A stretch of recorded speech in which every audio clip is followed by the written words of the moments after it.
Novel ایسا اہل دل ہو، اذا قلم نبیلہ عزیز، قسط نمبر 5۔ آج 4-5 روز بعد سورج کا رخ روشن نظر آیا تھا اور لوگ اس کے دید کے لیے اس قدر ترسے ہوئے تھے کہ گرم کمبلوں اور ہیٹروں کو چھوڑ چھاڑ کے بہت والہانہ انداز میں باہر نکلے تھے، اور سورج کا دیدار کرتے ہی جسم میں اطمینانیت کا احساس اتر گیا تھا۔ اس احساس کو مزید اپنے اندر اتارنے کے لیے وہ لان کے بیچوں بیچ کرسی ڈال کے دونوں پاؤں اوپر چڑھا کر بیٹھ گئی تھی۔ اگرچہ بالوں کے سفید سفید ٹکڑے ابھی بھی کہیں دکھائی دے رہے تھے، لیکن اس وقت جگر جگر کرتے سورج کے قریب جانے کا وہ سوچ بھی نہیں سکتی تھی، اس لیے وہ بھی جم کے بیٹھ گئی، اور 2-3 گھنٹوں تک اٹھنے کا کوئی ارادہ نہیں تھا۔ سردی کے بہت سے چور دیکھے ہوں گے، لیکن تم سا چور آج تک نہیں دیکھا۔ ارغمان شاہ دھوپ کی سمت چہرہ کر کے بیٹھے دیکھ کر قریب آ گیا تھا۔ تو آپ کس چور کو انعام دیں گی؟ نہیں دیں گی جو سب چوروں سے بڑا چور ہے؟ اس کے چہرے پر مسکراہٹ اتر آئی تھی۔ دیں گے، ضرور دیں گے، لیکن اس وقت جب یہ چور کسی روز بارش میں نہائے گا، یا دہن میں صبح سویرے حویلی کی چھت پر 10 دوڑیں لگائے گا، یا پھر ہاں یاد آیا، جب وہ 3 بار نہائے گا اور پھر زکام اور چھینکوں سے مالا مال ہو کر ہم سے انعام مانگے گا، ایسے کیسے دھوپ میں بیٹھے چور کو انعام تھما دیں؟ کیا وہ ارغمان شاہ کی شرط پر چیخ اٹھی تھی؟ جواباً وہ قہقہ لگا کر ہنس دیا تھا۔ ظاہر ہے انعام پانے کے لیے لوگ ریس میں حصہ لیتے ہیں، تیراکی میں حصہ لیتے ہیں، تم بھی یہی سمجھ لینا کہ بس باز آئی آپ کے انعام سے، گویا انعام پانے کے لیے میں اپنے آپ کو مار ڈالوں۔ وہ کیا بات ہے؟ وہ شاہانہ سے انداز میں بولی۔ ارغمان شاہ ابھی بھی ہنس رہا تھا۔ ایسا کیا کہہ دیا شہرزاد نے جو آپ کی ہنسی نہیں رک رہی؟ خزین اس ہفتے کے تمام میگزین، ڈیلی نیوز پیپر اور مالٹوں سے بھری ٹوکری اٹھائے قریب آ گئی تھی۔ وہ ارغمان سے چھوٹی تھی، البتہ حسان شاہ، سبحان شاہ اور زرین اس سے چھوٹے تھے۔ مجھ سے کیا پوچھتی ہو؟ شہرزاد سے ہی پوچھ لو۔ کیا کہہ رہی تھی؟ کہ اس دفعہ بارش بھی ہوگی، اس میں نہاؤں گی۔ ارغمان شاہ خزین سے میگزین لے کر اپنی مسکراہٹ چھپا رہا تھا۔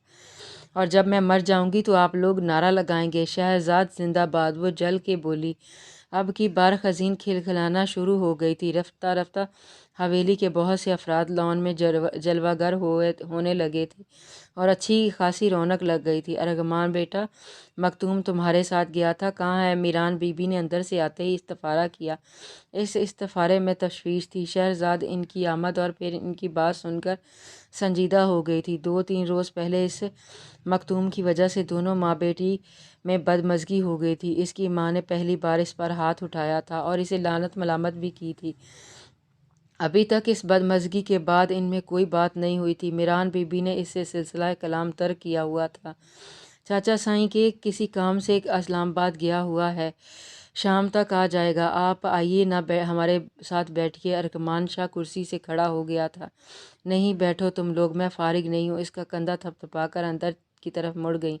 ارغمان نے دوبارہ کرسی پر بیٹھتے ہوئے رشک آمیز اور عقیدت بھرے لہجے میں کہا تھا، اور کٹے ہوئے سنگترے پر چاٹ مسالہ ڈال کر کھانے میں مصروف ہو گیا۔ زرین اور ندرت بیگم نے کوفت سے ارغمان کی بات سنی اور نحوست سے سر جھٹک دیا۔ شام نے اپنے چہرے پر سیاہ رات کا نقاب چڑھانا شروع کر دیا۔ سب لوگ اپنے اپنے گھروں کو لوٹ چکے تھے، ایک وہ تھا جو ابھی تک نہیں آیا تھا، اور میران بی بی اندر ہی اندر تلملا رہی تھی۔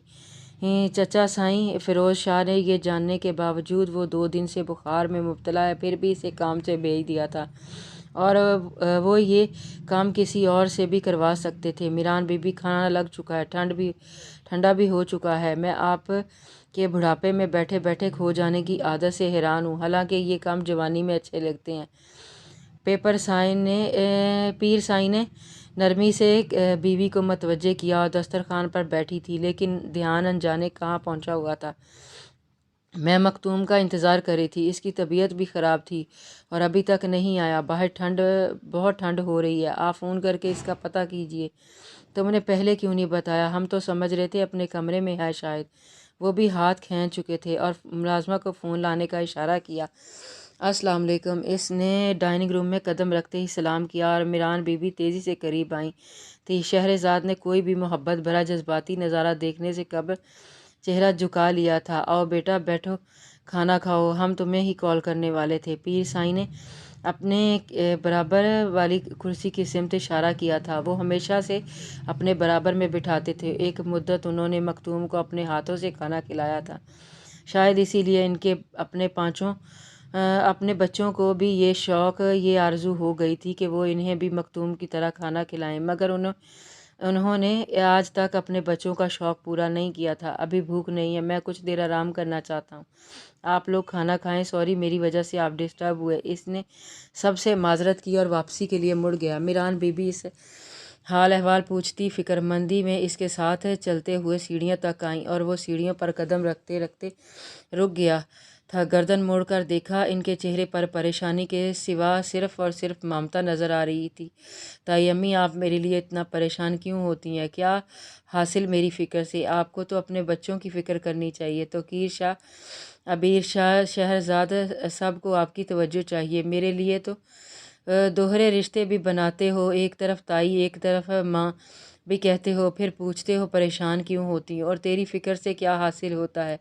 یہ تو ایک ماں کا دل ہی بتا سکتا ہے۔ اپنے بچے کے لیے اسے فکر کر کے کیا ملتا ہے، کیا حاصل ہوتا ہے؟ تم بھلا کیا جانو گے؟ ان کے لہجہ بھیگ گیا تھا۔ مکتوم نے بے چین سا ہو کر ان کا ہاتھ پکڑ لیا تھا۔ تائی امی، آئی ایم سوری، میں آپ کو اداس نہیں کرنا چاہتا تھا، لیکن اپنے آپ کو پریشان بھی تو نہیں دیکھ سکتا نا۔ لیکن تائی امی، سب کی طرف سے میرا وجود مکمل نہیں ہوگا۔ میرا وجود اس روز مکمل ہوگا جب میرے ماں باپ کا رشتہ واضح ہوگا، جب میری ماں کے دامن سے غلیظ دبا دھلے گا، جب مکتوم شاہ کو مکتوم شاہ کہلانے میں جھجک نہیں ہوگی۔ وہ دکھ سے کہتا ان کا ہاتھ چھوڑ کر سیڑھیاں چڑھ گیا۔ اس کی آنکھوں میں اترتی سرخی اور چہرے پر پھیلی اذیت کے عکس میران بی بی کو بےقل کر گئے تھے۔ ان کی ذات کو حویلی والوں نے ادھورا کر کے رکھ دیا تھا۔ کسی نے اسے بہت زیادہ پیار دیا تھا، کسی نے صرف طنز اور حقارت کے کچھ نہ دیا تھا، اور یوں اس کا ذہن دو حصوں میں بٹ گیا تھا۔ ایک وہ جوان سب رشتوں کو اپنا سمجھتا تھا، اور ایک وہ جو اتنے رشتوں کے باوجود اپنے آپ کو تنہا اور اکیلا محسوس کرتا تھا۔ کبھی وہ بہت مضبوط ہو جاتا تھا، ناقابل تسخیر چٹان کی مانند، اور کبھی اتنا کمزور ہوتا کوئی بھی اس کی ذات کی اونچی دیواروں کو زمین بوس کرنا چاہتا تو پل میں کر سکتا تھا، اور یہ کام سب سے زیادہ اور اچھے طریقے سے شہرزاد کرتی تھی، اور وہ اپنے ضبط کو کفل لگائے بے بسی کا لبادہ اوڑھے اپنی ذات کا مسمار ہونا خاموشی سے دیکھتا رہتا تھا۔ دروازے پر دستک دے کر وہ اندر داخل ہوا تو بی بی جان کو اپنا منتظر پایا۔ جی بی بی جان، آپ نے مجھے بلایا؟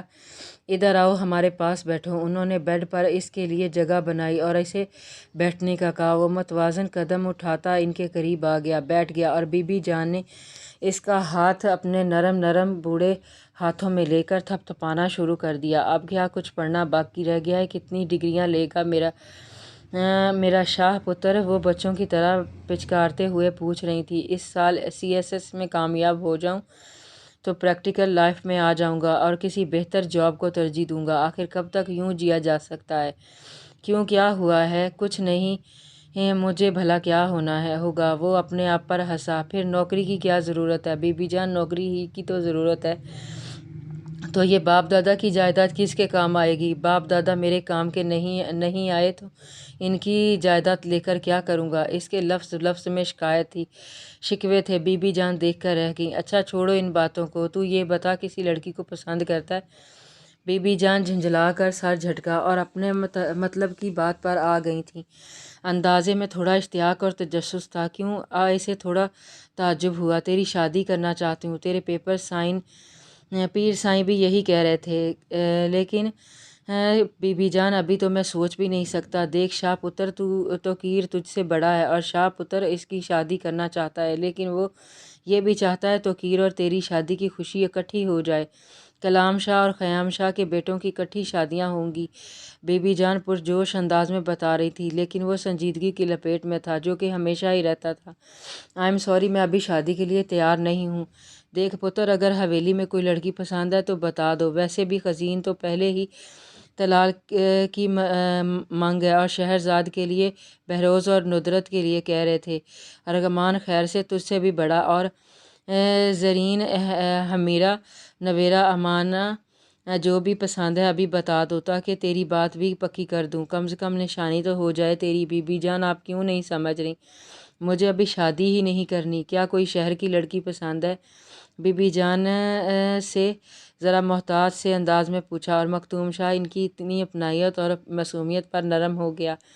شہری لڑکیوں اور دیہاتیوں لڑکیوں میں کوئی فرق نہیں ہوتا، فرق تو بس ہماری سوچ میں ہوتا ہے، کسی کو کمتر اور کسی کو بدتر بنا دیتے ہیں، لیکن میرے دل میں ایسی کوئی بات نہیں ہے اور نہ ہی ایسا کچھ سوچا ہے رکھا ہے، بس ابھی شادی کا ارادہ نہیں ہے، ابھی میں ادھورا نامکمل ہوں، میری ذات ادھوری ہے، کچھ حصے بکھرے ہوئے ہیں، وہ سمیٹ لینے دیجیے، پھر یہ کام بھی کر لیں گے۔ اس کا لہجہ ٹھہرا ٹھہرا سا سرد منجمد جھیل جیسا لگنے لگا تھا۔ بی بی جان خاک بھی نہ سمجھی۔ پھر پیر شاہی کو کیا کہوں، ان سے کہیں کہ میں ابھی شادی نہیں کرنا چاہتا ہوں، آپ توقیر لالا کی شادی کی تیاریاں کریں، وہ کہہ کر اٹھ گیا تھا، اور بی بی جان مسل سی ہو گئی تھی، وہ ان کی خوشی کو ختم کر گیا تھا۔ پھر بعد میں پیر سائی نے خود اس سے بات کی، لیکن اس نے تب بھی انکار میں جواب دیا تھا۔ پیر سائی تو اس کی خوشی، اس کی رضا چاہتے تھے، جب وہ اس بات کے لیے خوش اور راضی نہیں تھا تو زور زبردستی کا وہ سوچ بھی نہیں سکتے تھے۔ چنانچہ تقیر شاہ اور طلال شاہ کی شادی کے ہنگامے جاگ اٹھے۔ حویلی میں مدتوں بعد شادی کا ہنگامہ جاگا تھا، سبھی لوگوں کا جوش و خروش دیکھنے کے قابل تھا۔ اس حویلی میں آخری شادی میمونہ کی ہوئی تھی، اور شادی کے فوراً بعد وہ اپنے شوہر احمد شاہ کے ساتھ انگلینڈ جا بسی تھی، اور اتنے عرصے میں صرف 2 مرتبہ پاکستان آئی تھیں، اور وہ بھی صرف مختوم سے ملنے کے لیے۔